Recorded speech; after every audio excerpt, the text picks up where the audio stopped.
Wise Kids Day, everyone! Thank you po for staying with me today and welcome to our dear parents and good morning to all of our beloved class advisors and our subject teachers. Good morning, good day, or sa iba naman po, good evening, whatever the time zone is. Welcome po to our second Parents, Teachers, Conferences for our Wise Kids School second term. Salamat po. And today po, we're going to be sharing with you 3 topics. May iksi lang naman po so that our time will be worth it. But thank you so much for texting and chatting your attendance for today so that we will know that you are here with us. Salamat po sa tamang format and that is your grade level, let's say G5 and then Reyes. Good morning po sa ating mga teachers. So simulan na po natin. The first topic is all about the 9-finger gymnastics for a fit brain. Why did we choose the topic of mental health?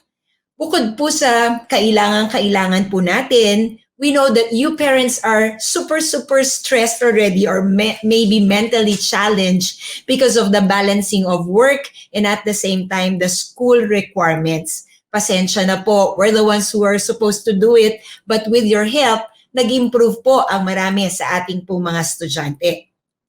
Kaya po napili ko ang topic na ito, it's because I myself was trying to look for a thing to help me to become mentally fit. So I came across this Mind Push. It's a book entitled Finger Self-Massage. And it is written by Yoshiro Tsutsumi. He's a Japanese author and researcher as well. Kinailangan ko po ito because one of my children has a mental, iba yung brain development niya. Medyo ang bilis po, ang bilis-bilis talaga. And the doctor advised us to look for some exercises para yung synapse and then brain connection would be somehow medyo bumagal-bagal kasi sobrang bilis po talaga ng functioning ng brain niya. So, let me share with you 9 finger gymnastics. Pwede po ba, kahit hindi ko po kayo nakikita ngayon, medyo subok-subukan po natin. And I assure you, kahit papano, yung stress, yung tension na nararamdaman natin sa likod natin, sa isip natin, mababawas-bawasan po ng kahit kaunti. So ready na po ang bawat isa? Just like any exercises po, we need to have a warm-up. So for our warm-up, ganun lang naman po. Kaya nga, di ba, yung may mga the smartwatches, there is this notification that you need to stand up from where you are seated. At the same time, take some time to go around and breathe in and breathe out. So yan po yung una. We have to inhale and exhale for about 1 minute. Pakiramdaman nyo lang po yung puso ninyo.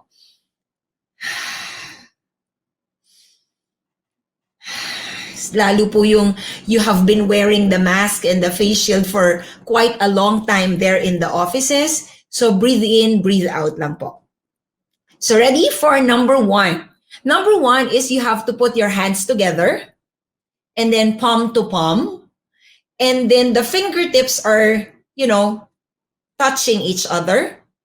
Yan. So if I'm going to position it like this, ganyan po siya. And then be sure na sa slide po yung isa, tapos yung kabila, ganyan po. But when you put it up, inhale, tapos bago mo lalabasan, exhale po.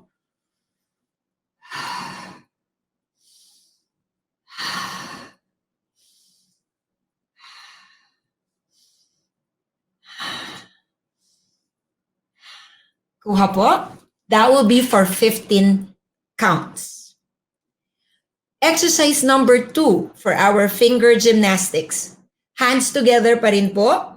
You want to know the reason why? Kasi merong 300 mechanoreceptors here na may connection sa ating mga brain functions, especially if you want to improve on your concentration, your focus, and even memory power. So hands together. Ganun din po. And then medyo nakaganyan po yung position natin. Make sure that it's lifted in that position. And then po, we're going to breathe in, tapos paluluwagin po natin siya.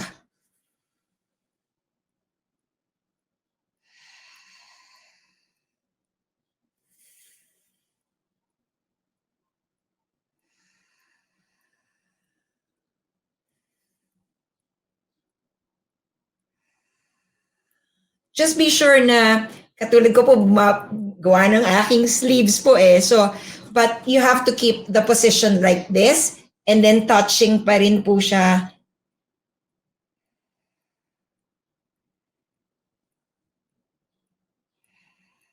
So I hope that you're feeling a little better. When I do these exercises, talaga naman po, it really improves the way I think. Tapos, naiibsan kahit papano yung stress. So I hope that you're going to try it out. Even for little kids, pwedeng-pwede din po yan. Okay, we go to number 3. So the first one is repeated 15 times. And the second one is repeated for 10 times. Okay, number 3 naman po.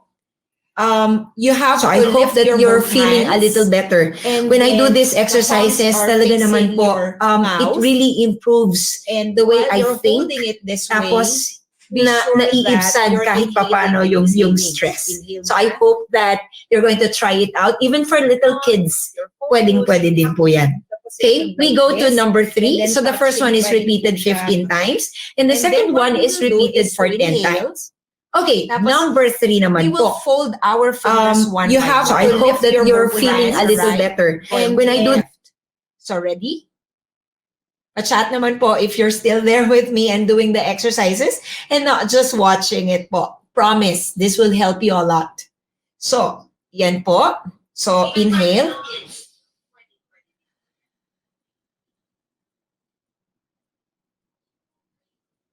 And then, i-release mo as you exhale.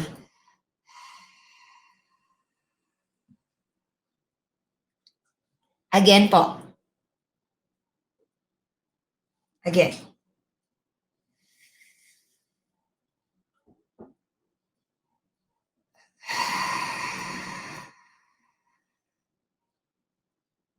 Much better po if you will be able to stretch, excuse me, all of your fingers. So, you repeat that for about 10 counts po.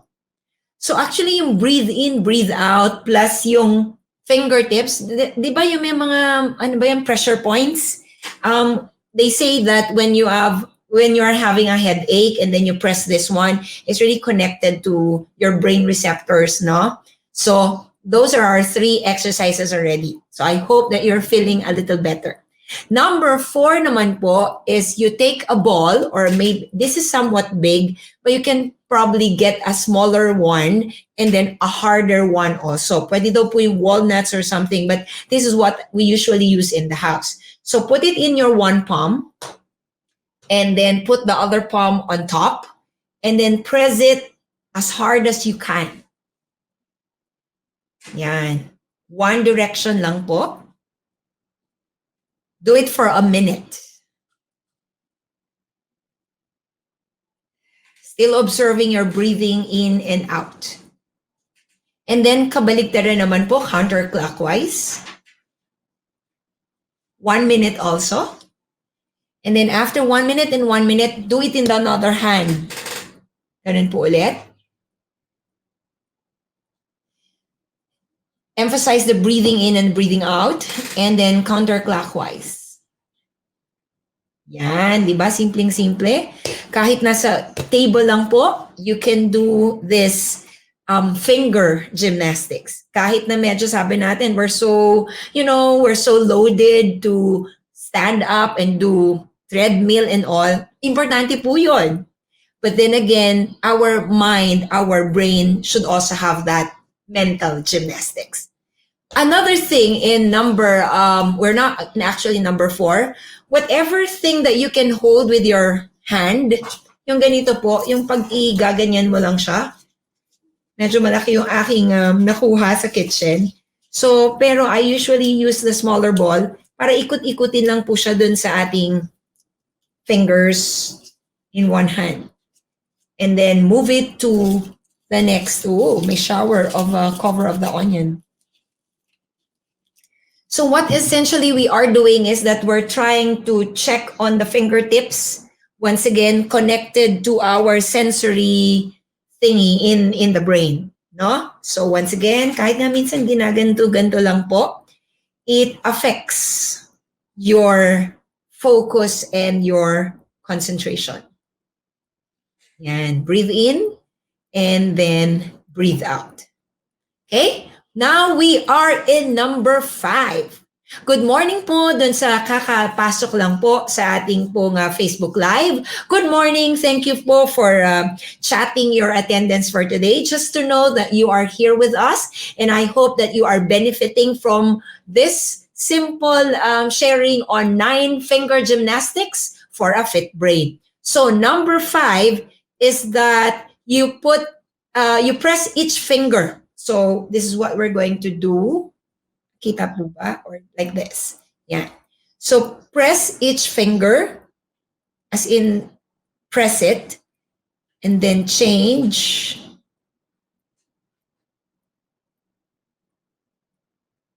Next one.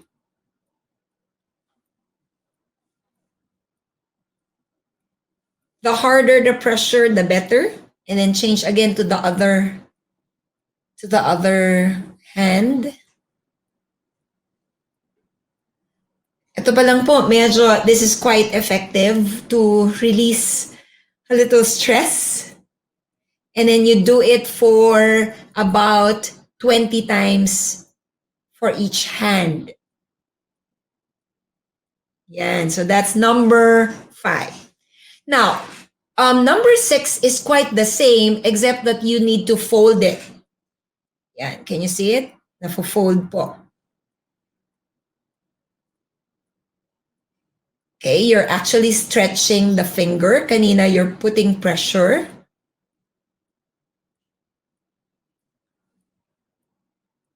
Yan. Diba? It's really helping.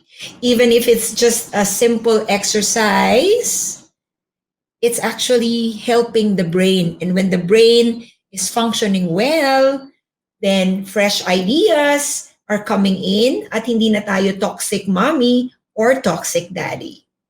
So do it for a minute, putting pressure as we fold each finger.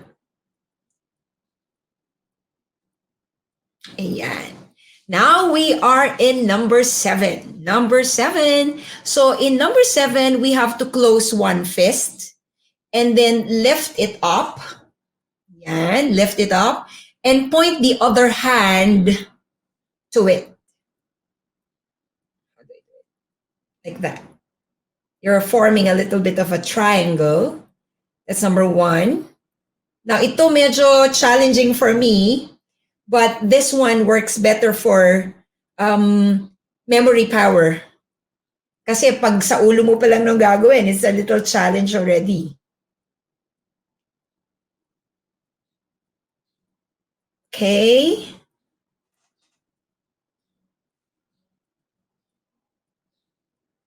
So we do it for 10 times.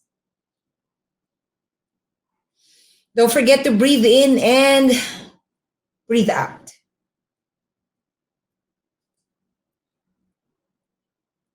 Okay, so what number are we in now? Are you still here with me? So once again, this is made by, what is his name? Yoshiro Tsutsumi. So you can probably check him out so that you can learn more about the finger gymnastics. Hindi kailangan ng treadmill, hindi kailangan ng bicycle. In your seat, on your seat, you can probably do these 9 exercises. So I hope, dear parents, na even if through this, we'll be able to give you information how to make your tension a little bit lower. So we are now in number 8. Number 8, I don't need to show it to you because this is what we usually do. If you're right-hand user or left-hand user, those are the ones that you usually use, diba? Pero use your non-dominant hand in your daily routines to activate the other brain hemisphere. So use na tayo in using the right hand when brushing our teeth, when cooking, or maybe in writing on the whiteboard, or maybe in our whatever. So you're using always your right hand. So why not for a minute or two or even longer use your other hand? So when brushing the teeth, maybe you can brush using your left hand. In cooking, maybe for a minute, use your other hand. So in that way, you're also activating the other side of your brain. And the last one, number 9. I know, right, that many of you would want to request for worksheets. And I have known that there are some parents who are very, very resourceful, and they got some books, available books for writing drills for their little kids. And or the others are able to download some writing worksheets. So they said that for number 9, whenever we write by hand, that also stimulates neuroplasticity or improve our neuroplasticity. That is why every day po, I have my notebook. I have various notebooks. Yes, it pays to have digital files, but it pays also to develop your neuroplasticity, brain power, by using your hand in actual writing activity. So I usually do it very first thing in the morning, and at night. I process my thoughts, and before I start my work, I write my goals, and I also write my prayer to God, saying that this, Lord, are the things I need to accomplish. I do everyday devotion from God's word, and I write the words that had made an impact in my life, and the promises that I need to take hold of from God's word. I write them down, and it is really a good exercise, because I don't know, but it really makes my brain work faster and work better. So that's it, dear parents, for our first part. What was our first part again? So if you have just joined in, we have finished the first part, and that is the 9-finger gymnastics for fit brain. So stretch po muna tayo. Inhale and exhale. By the way, after this seminar po, you will be given access po to see your progress report cards, but that will be starting later in the afternoon. But meantime, get to check po if you have the access, if you also received some emails from the class advisors, kasi meron po who are not yet done with the one-on-one conference. I appreciate the time that you have given to discuss. Kahit na po 5 minutes lang po yan, or even 7 minutes, I think it's all worth it, because we heard your side and you also heard the side of the class advisors, so that we can do better collaboration. And I would really like to thank the parents who gave various feedbacks and suggestions. Kailangan po namin yan, kasi we're a team in this remote learning. So marami pong salamat. So I think we're ready for the second topic. And the second topic is about super online study habits. I have been hearing a lot of good feedbacks from some parents na since the start, they followed our suggestions and recommendations, yung mga series natin na mga talks at the start of the school year, yung mga tips natin on how to improve the setups, basic setups. So if you still have time, you can go back and review them. Talaga pong ang galing ng ibang kids na they are already self-motivated, self-disciplined, minimal intervention na lang po from the parents, kasi established na yung habit. So salamat po doon sa mga nakasunod, at doon sa mga susunod pa, it's never too late. Meron pa pong pag-asa. So once again, these are all about habits, routines, having setups, kasi pag hindi naka-cue ang ating brain of what to do first, what to do next, what to do third, whatever it is that are presented to us, we will get it, we will do it, and before you know it, ubus na ang 24 hours, and nga po, we were not able to do anything of worth. So it's important to have these 3 super online study habits. Ready? If you're taking down notes, number one, napakasimple lang po, pinasimple na natin, is set goals. Set goals. In anything, even in work, diba? We need to set goals. I suggest that the best time to set the goals is the evening so that the first tick in the morning, naka-cue ka na of whatever it is that you would want your child to accomplish. In our setup here in the house, we collaborate with our children so that they will be the ones to own the goals that they are setting. So example of the goals that they are setting is that of how many pages do they need to finish? Kasi po, naka-customize kami. How many minutes will they be working on what module? What number of module will they work on? From what time until what time? So ganun po yung sineset nila na goals and targets for each day. We're not saying that the goals that we're setting every day nasusunod. Sometimes we go overbound and most of the times kapos. But it's safer to set bigger goals and then check your achievement based on the set goals.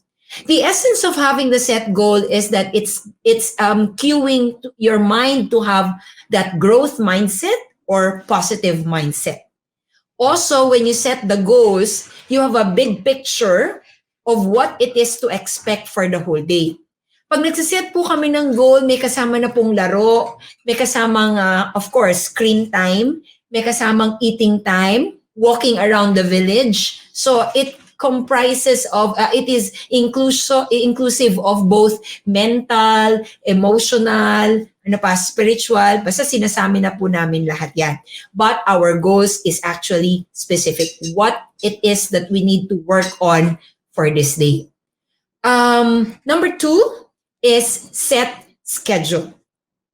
Sorry po kung paulit-ulit. Goals are very important kasi yan po yung focus and targets mo, and that is where you check on your accomplishment each and every day. But schedule is equally important. Schedule sa bahay po namin is posted sa mga walls para every now and then everyone can see it. We have a schedule for dishwashing, table set up, cleaning the house, fixing whatever. So nakalagay po yan sa schedule and it's visible. We start with the most difficult subject. Pero once again, it depends on the child eh. Merong anak ko po that would want to start with math. Meron po gusto ihuli ang math kasi paiyakan. So whatever works for you, but I suggest that you start with the most difficult subject if your prime time is in the morning. But if your child's prime time is towards the end of the morning, you put the subject which is challenging at that prime time. Yung naka-perk ang energy niya, yung medyo tutulog-tulog pa, wag mo na. Yung medyo pampasayang subject muna. Always check the schedule and follow the schedule. If it's possible, schedule also your breaks kasi part yan ng self-care. Schedule din kung kailan titingin sa cellphone, kailan pwedeng mag-screen time, and then schedule your time to email the teacher, check on your messenger, check on your cell phone. These things have to be scheduled. Otherwise, every time na lang, tingin na lang ng tingin sa social media natin. In our house po, meron ng system si PLDT that we're able to set the time na naka-off na lahat ang Wi-Fi para yun na yung time na we can talk to each other, parang physical na lahat ng mga communication, wala na, down na ang screen time. So that is the power of doing schedule. Pakisama po ang weekly family meeting. Maganda rin if you pray together as a family during that time, kung kaya daily before dinner, or kung hindi naman is every week, and get to ask your children what is happening to him, kamusta ka, and when you do kamusta, wag naman po yung hindi nakatingin sa mata. So number 2 is set schedule. Set schedule. Pakisama na rin po sa schedule when do you check on your emails, and then when do you check on your MobiMax or Edmonton Messenger po. Number 3 po is set up a distraction-free zone. Yes, you heard it right. Especially if you're working from home and your kids are working from home. Studies after studies have shown that we have to prime our minds that it's work mode. It's not sleeping mode. Even if the table of your child is inside the bedroom, kailangan po talaga he knows or she knows that when she's inside this place or in this place, work mode on. Have a setup. Please po, have a table and a comfortable chair for your child and a lamp. Kasi po, pag masyadong madilim, mahirap po talagang mag-focus, no? Especially for one of my children, kailangan po well-lighted siya kasi otherwise, magiging sleepy-sleepy na po siya. And in your setup, everything should be within the reach. So, stay organized. Everything, yung modules ko po, I prepare it for them 8 o'clock in the morning so that alam niya kung anong modules, number ang gagawin po niya. And then I usually check those modules also in that folder. At the end of the day, we have a whiteboard, checkan namin doon. Everybody sees their accomplishment. Kasama din po yan sa pinagpapray namin, Lord, help each one of us to be productive and reach our goals. Ang sarap lang talaga na you're starting your children with the right mindset na goal setting at sineselebrate kapag na-achieve yung mga nasa-set na goal. And madalas din sa hindi po, hindi rin na-achieve yung goals. But it's okay. There's this gracious hearts na you can do better, kuya. You can do better, ate. Basta tomorrow, medyo we need to adjust the targets. And please make sure that you do your best to hit it. Control the environment. Distraction cannot be eliminated. That's for sure. But we can do something to control it. What is the number one distraction? Iba-ibang bata, iba-iba po eh. So it could be the noise. It could be the cell phone. So make sure that you have arrangements that the distractions are far away from the space set up, especially if it's work mode on. Know the child's learning style. Visual ba siya? Auditory ba siya? Pang-umaga, pang-gabi? Meron po akong anak na ako I cannot work in that setup that I'm writing, I'm typing, and then I hear loud noise, music with lyrics. I cannot work with that. But I can work with soft music, na instrumental, maybe jazz, na very, very slight lang yung tunog. I can work with that. But I have this child na gusto niya meron talagang music. So, okay, ate, okay, kuya, that works for you. But be sure that you're not distracting your other kapatid. No? So, please figure out what works for you. Check it out. Nawa naman, no? Since we have been doing it for several months, you're able to figure out what works and what not, and stick it out dun sa nag-work na setup po niyo. Okay? So that's it for our 3 super online study habits. What was it again? Set goals, set schedules, and set up a distraction-free zone. Sana po you're not just listening to this one, pero gawin po natin. Malaking bagay po. Makakabawas ng stress, gaganda ka, mami, mababawasan ang pagsigaw mo, daddy, if you're going to follow, una, yung ating finger gymnastics, and pangalawa, yung ating pong super online study habits. For a brighter kids, for a better future, for your partners and preparing your children, for a bigger world, for a good foundation, Wise Kids School is the right one for you. Wise Kids School is the right one for you. Wise Kids School for the children of tomorrow.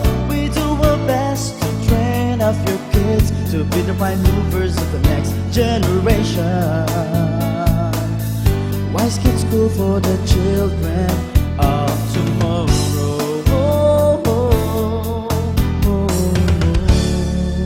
Wise Kids School, the right one for your children.